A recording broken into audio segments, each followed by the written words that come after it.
Assalamualaikum warahmatullahi wabarakatuh. Om Swastiastu, salam nama budaya, salam kebajikan, salam sejahtera bagi kita semua. Perkenalkan, saya Ismi Nur Hanifah dari program studi Ekonomi Syariah dengan nomor NIM 401247175. Dalam pembuatan video kali ini, saya akan membahas mengenai fenomena yang paling mendasar dan luar biasa, yaitu mengungkap dualitas cahaya, sains dan agama dalam harmoni. Mari kita bersama-sama menjelajahi dua sisi dari cahaya, bagaimana cahaya menerangi dunia fisik kita dan juga bagaimana cahaya memberikan pencerahan dan juga dimensi spiritual. Cahaya merupakan salah satu elemen paling mendasar di alam semesta, telah memikat perhatian umat manusia selama ribuan tahun.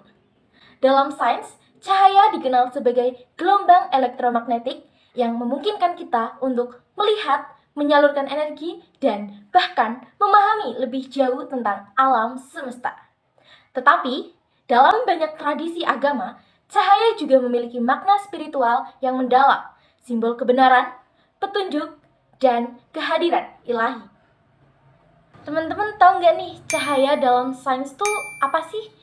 Secara ilmiah, cahaya adalah bentuk radiasi elektromagnetik yang bergerak dengan kecepatan luar biasa, yaitu 299.792.458 meter per detik di ruang hampa. Penemuan tentang cahaya bermula dari perdebatan panjang antara ilmuwan besar, yaitu Isaac Newton, menyatakan bahwa cahaya adalah partikel, sedangkan Christian Huygens mengatakan bahwa cahaya adalah gelombang. Namun, di abad ke-20, Albert Einstein memperjelas bahwa cahaya memiliki sifat dualitas, bisa berperilaku sebagai partikel dan gelombang. Inilah yang dikenal sebagai photons, partikel kecil cahaya yang membawa energi. Cahaya tampak, yang merupakan bagian kecil dari spektrum elektromagnetik, adalah gelombang yang dapat kita lihat dengan mata. Spektrum ini mencakup berbagai panjang gelombang, mulai dari cahaya tampak, sinar ultraviolet, hingga sinar inframerah. Nah, cahaya juga memiliki peran yang sangat vital dalam kehidupan sehari-hari, melalui proses yang kita kenal sebagai proses fotosintesis. Tanaman menggunakan cahaya matahari untuk menghasilkan makanan dan oksigen. Tanpa cahaya, kehidupan seperti yang kita kenal sekarang mungkin tidak akan ada ya teman-teman. Di luar bumi, cahaya dari bintang-bintang memungkinkan kita memahami alam semesta. Penemuan seperti teleskop Hubble memperlihatkan betapa luasnya alam semesta berkat cahaya yang mencapai kita dari miliaran tahun cahaya. Oke, kita memasuki pembahasan cahaya dalam perspektif agama. Dalam banyak agama, cahaya adalah simbol kehadiran Tuhan dan juga kebenaran. Dalam tradisi Islam, misalnya, cahaya disebutkan dalam Al-Quran sebagai Nur, yang juga menjadi salah satu nama Allah, An-Nur, Sang Cahaya. Dalam Al-Quran, Tuhan digambarkan sebagai cahaya di atas segala cahaya, di mana termuat dalam Quran surah An-Nur ayat 35 yang berbunyi, Bismillahirrahmanirrahim. Allahu nurus samawati wal ard. Mathalu nurihi kamishkatin fiha misbah. Al-misbahu fi zujajah.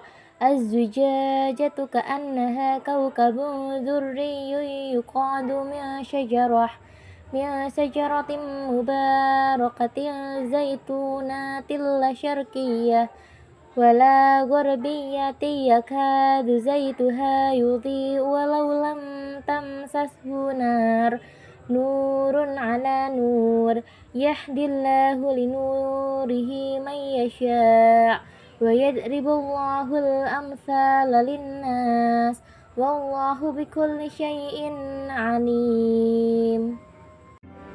Artinya, Allah pemberi cahaya pada langit dan bumi. Perumpamaan cahayanya seperti sebuah lubang pada dinding yang tidak tembus yang di dalamnya ada pelita besar.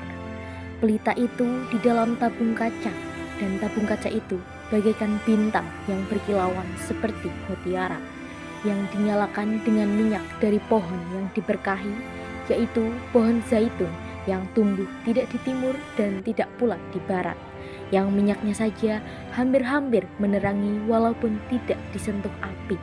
Cahaya di atas cahaya berlapis-lapis. Allah memberi petunjuk menuju cahayanya kepada orang yang Dia kehendaki. Allah membuat perumpamaan-perumpamaan bagi manusia.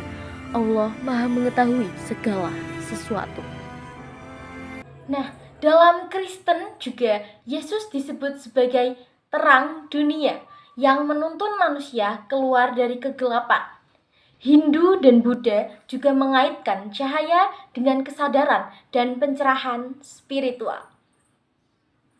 Cahaya dalam agama bukan sekedar fenomena fisik, melainkan simbol dari kebijaksanaan, kebaikan, dan kehidupan itu sendiri. Melalui cahaya, agama mengajarkan manusia untuk mencari pengetahuan dan hidup dalam harmoni dengan alam dan sesama. Melalui proses perjalanan hidup, sains dan agama berjalan bersama. Banyak yang menganggap sains dan agama sebagai dua entitas yang bertolak belakang. Namun, ketika kita memandang cahaya, kita bisa melihat bagaimana keduanya bisa berjalan seiring. Di satu sisi, cahaya menjelaskan hukum alam, menunjukkan keteraturan dan kecerdasan di balik penciptaan alam semesta. Namun, di sisi lain, cahaya juga mengajarkan nilai-nilai spiritual yang melampaui sekadar penjelasan ilmiah. Pembahasan demi pembahasan sudah disampaikan, dan dapat kita cerna bahwa cahaya, baik dalam sains maupun agama, menghubungkan kita dengan sesuatu yang lebih besar dari diri kita sendiri. Ia adalah penghubung antara realitas fisik dan dunia spiritual, mengingatkan kita akan keindahan dan misteri alam semesta yang kita tempati. Seiring kita terus mengeksplorasi cahaya melalui lensa sains, kita juga bisa menemukan kedalaman maknanya melalui keyakinan dan filosofi keagamaan. Baik, demikianlah sepintas pembahasan tentang cahaya dari sudut pandang sains dan agama. Tentu masih banyak hal yang belum terbahas secara mendalam, dan untuk itu saya mohon maaf apabila ada keterbatasan atau kekurangan dalam penyampaian. Semoga video kali ini dapat memberikan gambaran awal tentang bagaimana sains dan agama dapat saling melengkapi dalam pemahaman kita tentang cahaya dan kehidupan. Saya Ismin Hanifah pamit undur diri dan mengucapkan terima kasih telah menyaksikan, dan sampai jumpa pada kesempatan berikutnya. Wassalamualaikum warahmatullahi wabarakatuh.